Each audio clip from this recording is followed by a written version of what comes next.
7절입니다. 4장 7절로 11절 말씀입니다.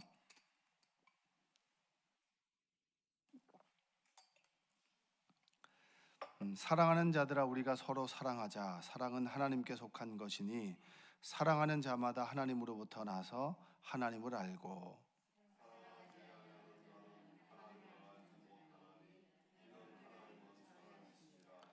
하나님의 사랑이 우리에게 이렇게 나타난 바 되었으니 하나님이 자기의 독생자를 세상에 보내심은 그로 말미암아 우리를 살리려 하심이라.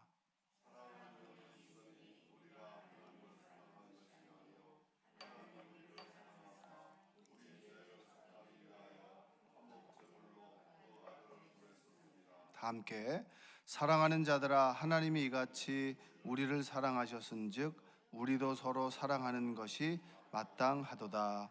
아멘. 오늘도 하나님의 은혜가 여러분의 삶 가운데 함께하기를 주님의 이름으로 축복합니다.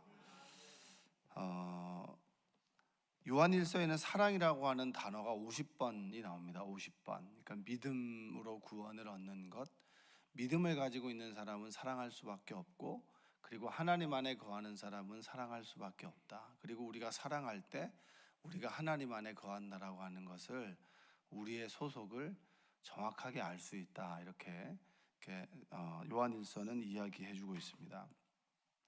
사랑할 때 우리가 빛 가운데 거하고, 그리고 사망에서 생명으로 옮겨지고, 그 계명을 지킴으로 하나님과 상호 내주하는 것이다. 그러니까 하나님을 사랑할 때 하나님의 성령께서 우리 안에 계시고, 그리고 성령께서 우리를 사랑하게 만든다. 그래서 사랑은 정말 그리스도인이 사랑하고 살 때만 하나님을 알 수 있다. 이렇게 이야기를 하는데, 여러분 사랑에 대해서 많이 한번 고민해 보셨나요? 기도하시면서 이 사랑의 말씀을 가지고 여러분의 모습을 한번 비춰 보셨나요? 하나님 사랑과 우리의 사랑을 좀 어떻게 구분할 수는 없지만, 하나님은 무조건적인 사랑을 하시는 분이고, 그리고 우리는 조건적인 사랑을 하는 사람이죠. 그리고 또 제가 성품이란 책에 보니까 이제 이런 글귀가 있더라고요. 취향과 사랑은 다르다. 여러분 취향이 있으시죠? 아이스크림을 드실 때도 좋아하는 아이스크림이 있죠. 난 이 아이스크림을 먹는다. 같은 아이스크림이라도 나는 이 맛을 좋아한다. 그래서 그건 취향입니다. 우리가 좋아하는 것을 취사 선택하는 것이죠. 근데 취향과 사랑은 좀 다릅니다. 그러니까 우리는 보면 취향에 맞춰서 사랑하는 것을 사랑한다라고 얘기를 하는데, 이 어떤 대상 중에서 나는 이러이러한 외모, 그러니까 이상형의 사람을 좋아한다, 그걸 사랑이라고 생각하지만 사실은 그건 사랑의 정의와는 좀 다릅니다. 그러니까 성품이라는 책에서 사랑에 대한 정의는 나의 경계 안으로 들어온 사람, 그 사람을 나의 일부로 받아들이고 그 사람에게 가치를 부여한다. 이 굉장히 어려운 말인데, 쉽게 생각하면 하나님께서 우리를 자신의 일부로 받아주시고, 그리고 죄가 있음에도 불구하고 자신의 몸을 내어주심으로 존귀하게 여겼다. 그것을 이제 사랑이라고 얘기를 하는데, 이제 그런 측면에서 얘기를 하는 겁니다. 어렸을 때 아이들이 무조건적인 사랑을 받은 아이들과 너 이거 하면 이거 해줄게 라고 하는 조건적인 사랑을 받은 아이는 자존감이 다르죠. 세상을 살아가는 힘이 다릅니다. 그래서 내가 사랑을 받기 위해서는 내가 공부를 열심히 해야 돼. 사랑을 받기 위해서는 밥을 잘 먹어야 돼. 사랑을 받기 위해서는 내가 정말 부모님 말씀을 잘 들어야 돼 라고 조건적인 사랑을 받은 아이들, 네가 이번에 100점 맞으면 내가 선물해 줄게, 근데 100점 안 맞으면 국물도 없어, 이런 사랑을 받은 아이들하고, 그리고 무조건적인 네가 100점을 받든 받지 않든 너는 너무나 사랑하는 나의 자녀야 라고, 이런 사랑을 받아온 애들하고는 차원이 다르다라고 하는 겁니다. 우리는 대부분 조건적인 사랑을 얘기하지만 하나님은 무조건적인 사랑을 말씀하고 이야기해 준다. 여러분들이 하나님의 사랑을 깨닫는 은혜가 있기를 바랍니다. 자, 7절부터 10절까지 오늘 읽었던 말씀은 사랑에 대한 근본적인 원리와 우리가 사랑을 해야 되는 구체적인 이유에 대해서 이야기하고 있습니다. 가만히 생각해 보면 사랑을 어디서 배웠나요, 여러분들은? 학원에서 배우셨나요? 아니면 살아가면서 이게 사랑이야, 아마 드라마를 통해서 배우셨나요? 사실은 우리는 사랑을 배워볼 수 있는 기회는 없었습니다. 특히 이제 부모님으로부터 사랑을 본 것이죠, 주로. 근데 부모님이 조건적인 사랑을 한다거나 사랑의 표현이 남다르거나 그리고 정말 이기적인 사랑을 하거나 왜곡된 사랑을 한다라고 하면 우리도 그런 사랑이 습득되어져서 내 가족만, 나만, 이런 테두리를 아주 자신 위주로 이기적으로 가두어 버릴 수밖에 없습니다. 자, 사랑이 어디서부터 났고 어떻게 사랑을 해야 되는 것이냐, 이것에 대해서 우리가 왜 사랑을 해야 되는 것이냐, 사도 요한은 오늘 이야기해 주고 있습니다. 자, 7절 한번 읽어볼까요? 사랑하는 자들아, 우리가 서로 사랑하자. 사랑은 하나님께 속한 것이니 사랑하는 자마다 하나님으로부터 나서 하나님을 알고. 자, 그리스도인은 주님을 믿음으로 거듭난 존재입니다. 내가 예수 그리스도를 내 구세주로 영접함으로 인해서 내가 이전 것은 지나갔으니 보라 새 것이 되었도다. 거듭난 사람들이에요. 할렐루야. 여러분, 거듭남을 체험하셨습니까? 전과 후가 달라지셨나요? 전과 후가 달라지는 것이 그리스도인의 삶입니다. 그러니까 내가 이렇게까지 사람들에 대해서 배려하고 내가 이런 모습을 가지고 있었나? 흐뭇한 마음이 드는 거. 아, 내가 이렇게 살아야겠구나. 내가 이전에는 예수님을 믿기 전에, 예수님을 알기 전에는, 만나기 전에는 나를 위해 살았고 내 가족을 위해 살았고 성공을 위해 살았다면, 내가 예수님을 믿고 난 다음에는 아, 내가 정말 사랑하며 살아야겠구나, 하나님의 영광을 위해 살아야겠구나라고 완전히 바뀌어지게 되는 것입니다. 삭개오가 토색한 것이 있으면 내가 4배나 갚겠습니다. 그리고 내 재산의 반을 나눠주겠습니다 라고 했던 고백이 있는 것처럼 전과 후가 움켜졌던 것을 놓고 하나님을 위해 살아가는 삶이 그 거듭난 삶이겠죠. 자, 거듭난 그리스도인들은 서로 사랑하는 겁니다. 서로 사랑. 여러분들이 정말 서로 사랑하기 위해서 눈물로 기도하는 여러분들 되시기 원합니다. 사랑은 누구에게 속한 것이냐? 하나님께 속한 것입니다. 사랑의 단어를 가지고 나를 돌아볼 때 내 안에 사랑이 늘 부족하고 사랑이 없고 정말 나는 사랑을 받지 않으면 하루도 살아갈 수 없는 사람이라고 하는 것이 여러분 안에 깨달아진다면 여러분은 복된 사람들입니다. 할렐루야. 여러분 안에 정말 나는 사랑이 많고 그리고 정말 사랑이 풍족하다, 그렇게 느끼고 저 사람이 사랑하지 않는 모습을 보고 늘 지적하고 꼬집고 비웃는다면 여러분, 우리는 좀 잘못 스스로를 돌아보고 깨닫고 있는 것입니다. 사랑은 하나님께 속한 것이고 사랑하는 자마다 하나님으로부터 난 사람이다. 그러면 뒤집어 놓고 보면 사랑하지 않으면 우리는 하나님 안에 거하는 겁니까? 아니면 하나님으로부터 나지 않은 것입니까? 누구의 영향력을 받고 있다는 거죠? 내가 예수 그리스도를 구세주로 고백하면 성령께서 죽으나 사나 내가 어떤 행동을 해도 늘 성령 충만한 삶 가운데 성령 충만하게 거하십니까? 아니에요. 우리는 성령을 소멸시킬 수 있는 삶을 살아갈 수가 있습니다. 사단의 영향을 받을 수 있죠. 우리는 늘 영향 아래 있습니다. 하나님의 은혜의 영향 아래 있을 수 있고 사단의 영향 아래 있을 수 있습니다. 저 사람이 정말 죽도록 미워요. 그 누구의 영향 아래 있는 거죠? 근데 밉지만 정말 불쌍한 마음이 있어요. 그럼 누구의 영향 아래 있는 겁니까? 그러니까 여러분, 우리는 그걸 분별할 수 있는 거예요. 하나님의 말씀이 딱 들어오면 심령과 골수를 쪼갠다라고 하는 것은 내가 하나님의 말씀인지 아닌지를 구분할 수 있게 되고, 이게 사랑인지 미움인지 성령으로 충만한 것인지 세상으로 충만한 것인지를 우리는 분명히 분별할 수 있게 된다. 사랑하면 하나님으로부터 난 것이고 미워하면 하나님으로부터 난 것이 아니라 사단의 영향 아래 있는 것이다. 여러분, 정말 싸우지 않고 사랑하는 여러분들 되시기 바랍니다.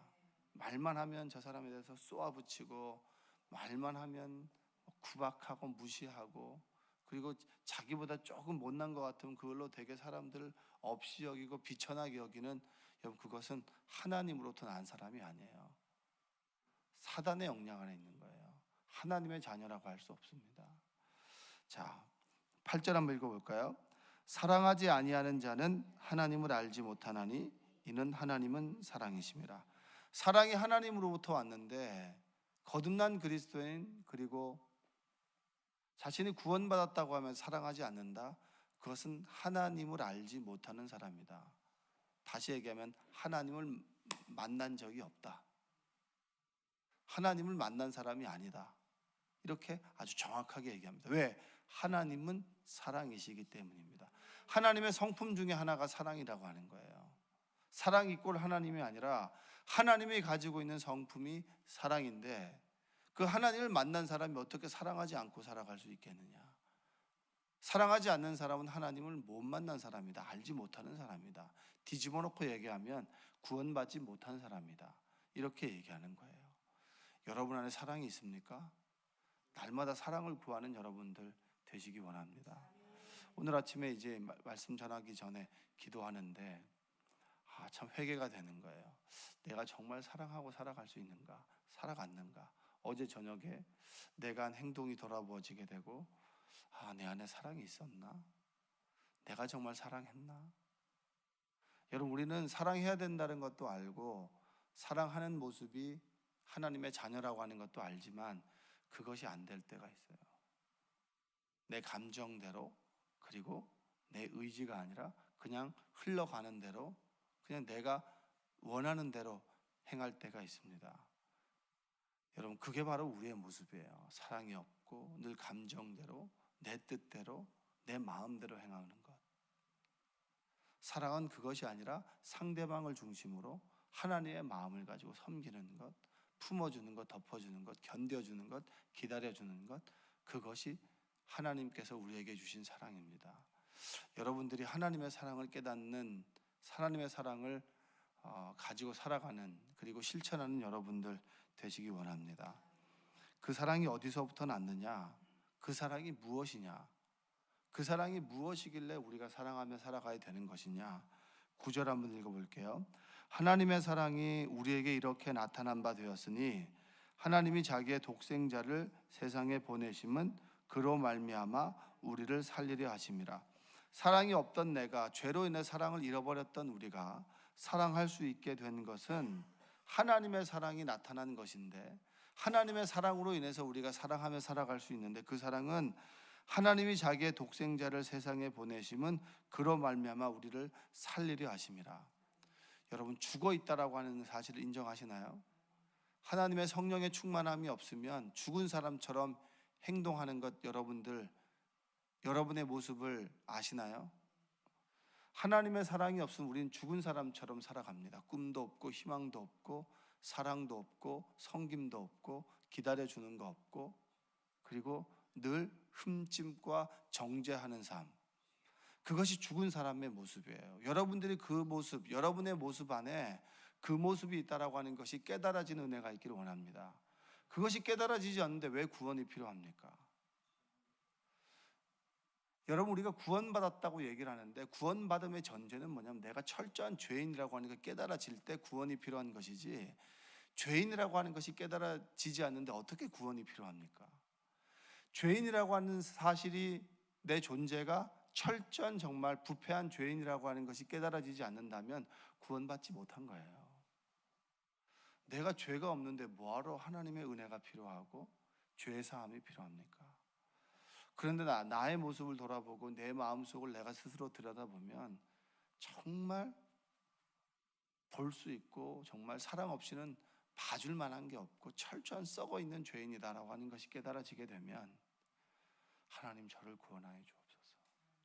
이 죄악의 구렁텅이에서 저를, 그리고 이 죄악된 생각과 이 구조 속에서, 사회 속에서 내가 하나님의 말씀을 가지고 살아가기를 원합니다 라고 간구하게 되고, 그럴 때 구원자를 바라는 그 간구가 하나님의 성령께서 임함으로 하나님과의 만남을 통해서 내 죄사함을 받고, 그 죄사함을 통해서 우리가 하나님의 자녀로 살아갈 수 있게 되는 것입니다.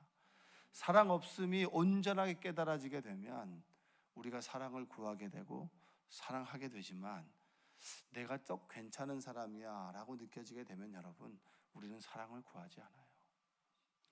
여러분들이 자녀라고 해서 사랑하나요? 우리는 늘 하나님의 사랑을 비유할 때 부모 자식의 사랑을 얘기하지만 조건적인 사랑 굉장히 많습니다.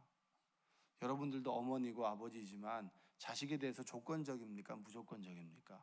어느 것은 조건적이지만, 부조건적이지만, 그리고 돈 관계나 이런 건 굉장히 어떻게 보면 무조건적이에요.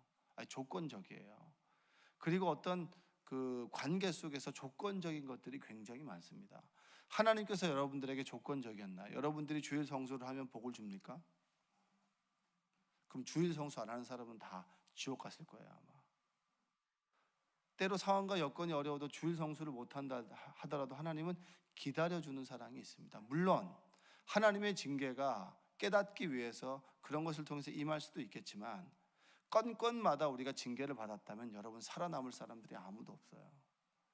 잘못된 생각을 가졌을 때 그것을 살인하는 것이다, 미움을 갖는 것이 살인하는 것이다, 성경에 나와 있는데, 그럼 미움을 가진 생각마다 우리가 징계를 받는다면 여러분들은 살아남을 사람들이 없어요. 하나님의 사랑이 무조건적이기 때문에 우리를 기다려주고 허물을 덮어주고, 그리고 하나님께서 하나님의 사람이 되어가도록 우리를 이끌어가시고 인내해 주신다. 그것이 하나님의 사랑 아니겠습니까? 그 사랑이 하나님의 독생자가 이 땅에 보내시고, 그리고 그분께 십자가를 우리를 위해서 대신 지심으로, 그리고 그분께서 부활하셨고 승천하셔서 하나님임을 증명하셨듯이 우리가 그분을 믿는다면 죄 없는 그분이 대신 나를 위해서 대신 죽은 그 십자가가 나의 죄를 대속해 준다.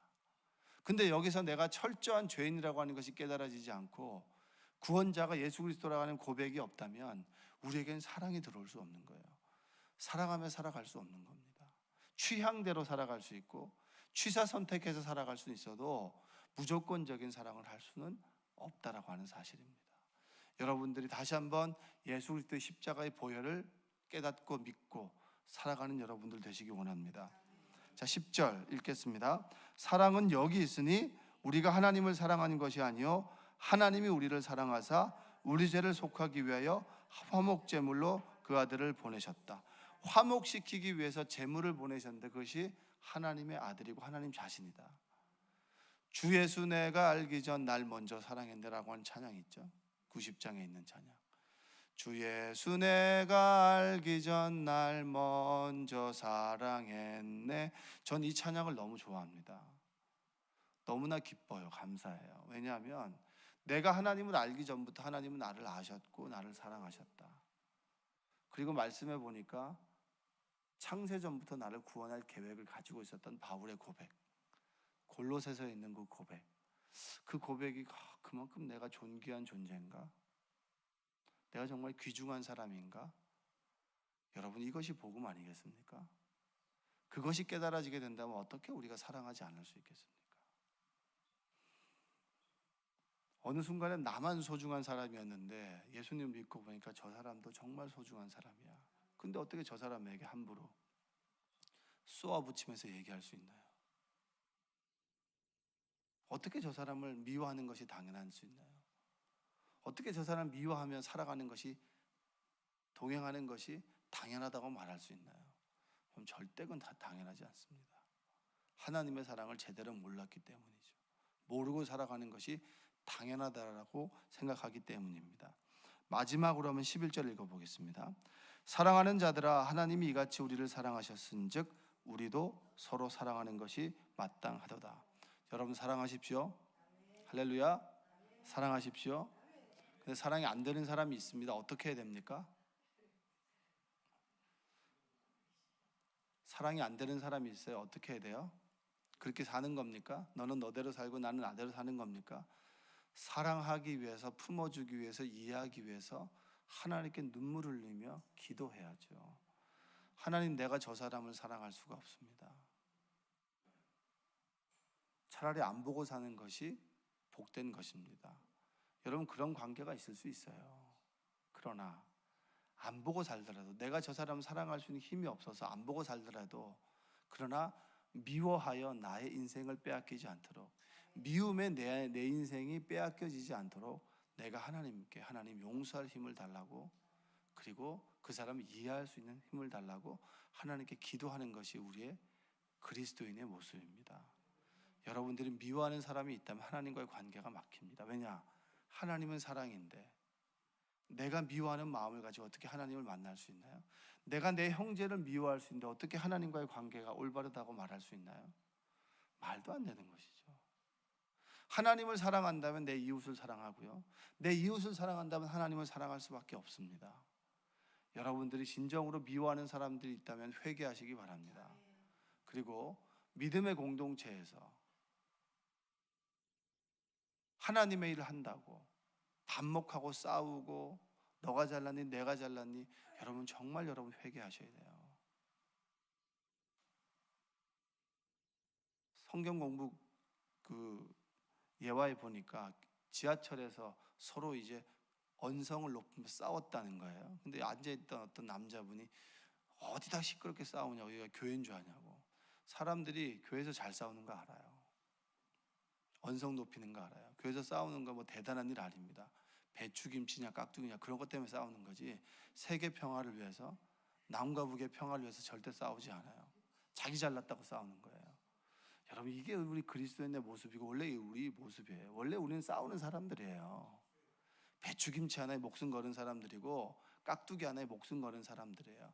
그런데 하나님께서 그런 사람을 위해서 십자가에 죽으시고 나를 구원했다는 그 사랑을 안다면 어떻게 그 깍두기와 배추김치 때문에 싸우겠습니까? 예를 들어서 여러분, 그 지지리 궁상 같은 우리를 구원하셨습니다. 그런데 어떻게 지지리 궁상처럼 살아갈 수 있겠습니까? 여러분 그런 사람이 있다면 회개하십시오. 언성 높이지 마시고 언성 낮추시고 이해하시고 들으시고, 많은 말을 하려고 하지 마세요. 들으시고 사랑하시고 품어주시고 그리고 섬겨주신다면 정말 교회는 사랑의 믿음의 공동체가 될 수 있습니다. 여러분들이 정말 사랑하며 섬기며 기도하며 반목하지 말고 조화롭게 기다려주고, 내가 하는 것이 옳다고 느껴져도 좀 기다리세요. 뭘 그렇게 옳다고 얘기하세요. 기다려줘도 절대 문제 없어요. 그리고 그 사람이 원하는 대로 해줘도 절대 문제 없습니다. 정말 사랑하며 정말 살아가시기 원합니다. 정말 이해해주며 견뎌주며 기다려주며 내 남편을, 내 아내를, 내 자식을, 내 이웃을, 우리 교회의 식구들을 품어주고 기다려주고, 그리고 반목하지 않고 조화롭게 살아가며 사랑하는 여러분 되시기를 주님의 이름으로 축원드립니다. 기도하겠습니다. 사랑과 은혜가 풍성하신 아버지 하나님 감사합니다. 하나님이 우리를 사랑하셨듯이 사랑하기를 원합니다. 나에게 사랑이 없음을 고백합니다. 아버지 하나님, 허물을 덮어줄 수 있는 사랑을 주시고 정말 기다려줄 수 있는 사랑을 주시고, 그리고 그 사람의 잘못을 조금은 인정해주고 부족함을 인정해줄 수 있는 사랑을 허락하여 주시옵소서. 혹시 교회 생활 가운데, 가정 생활 가운데, 이웃과의 관계 속에서 늘 내 고집과 내 욕심대로 서로 반목하고 싸우고 지냈다면 하나님 앞에 철저하게 회개하고 자복하는 시간 되길 원합니다. 아버지 하나님, 그리스도인으로 사랑하며 행복하게 살아가기를 원하오니 오늘도 우리에게 사랑할 수 있는 용기와 힘을 허락하여 주시옵소서. 예수님의 이름으로 기도합니다.